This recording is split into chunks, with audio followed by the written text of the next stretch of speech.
Au début de la paracha, il est écrit Som tassim alecha melech. Placé, tu placeras sur toi un roi. Pourquoi cette redondance? Som tassim. Mais en dehors de ça, il est écrit dans les Sfarim de Moussar que lorsqu'on nous parle de l'obligation de nommer un roi, on fait bien évidemment allusion au roi des rois, à Akadosh Baruch Hu. Et on demande à tout juif, place Akadosh Baruch Hu sur toi, accepte le joug divin d'Akadosh Baruch Hu. Et là vient la redondance. Som tassim. Pourquoi on a répété 2 fois?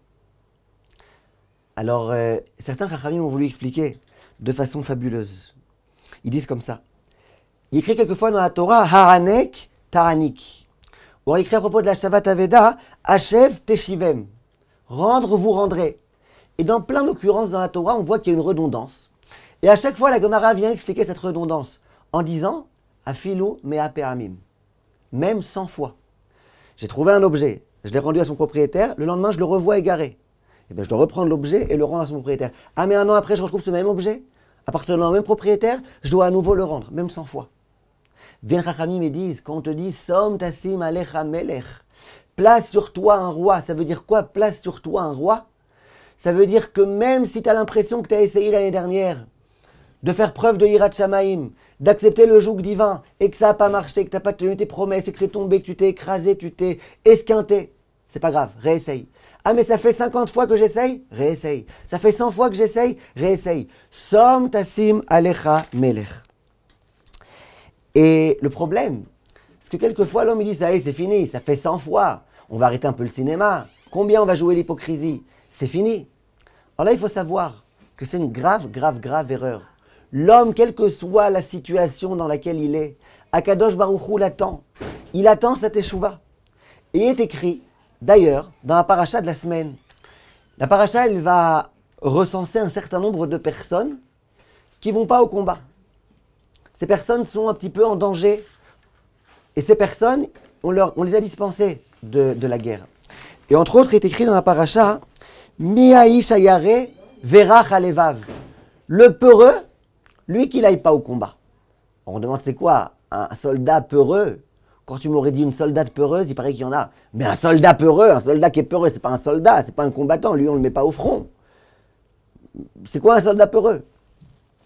Rashi dit, Ayare me averot shebeyado. Celui qui a peur d'averot qui sont entre ses mains. Il a peur. Il dit, moi je sais que quand j'accomplis la route de Kadosh Baruch Hu, Hashem est censé me protéger, mais moi j'ai des averot. J'ai peur. C'est marrant, on n'a pas dit c'est celui qui a des fautes. On n'a pas dit c'est le fauteur.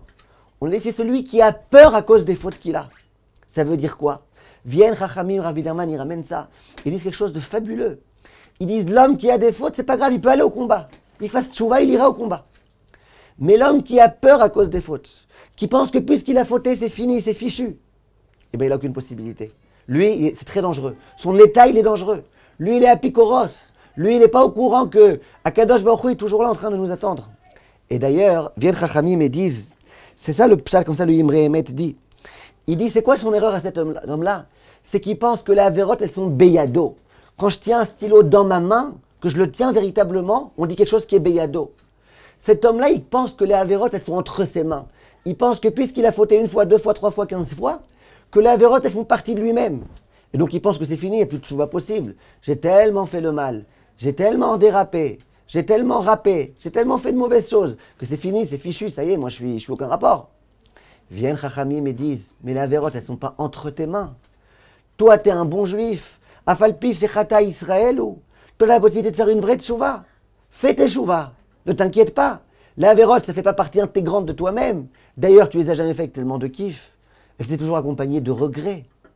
C'est que les véritables actes de bonté que tu as fait avec engouement et avec plaisir. Alors, Bezrat Hashem, retenons cette leçon-là. Peu importe ce qui s'est passé dans le passé, ça ne nous intéresse pas. Aujourd'hui, qu'on soit prêt à faire une vraie teshuva, qu'on soit prêt à recevoir sur nous le joug divin. Bezrat Hashem. Kol tov, mes chers amis.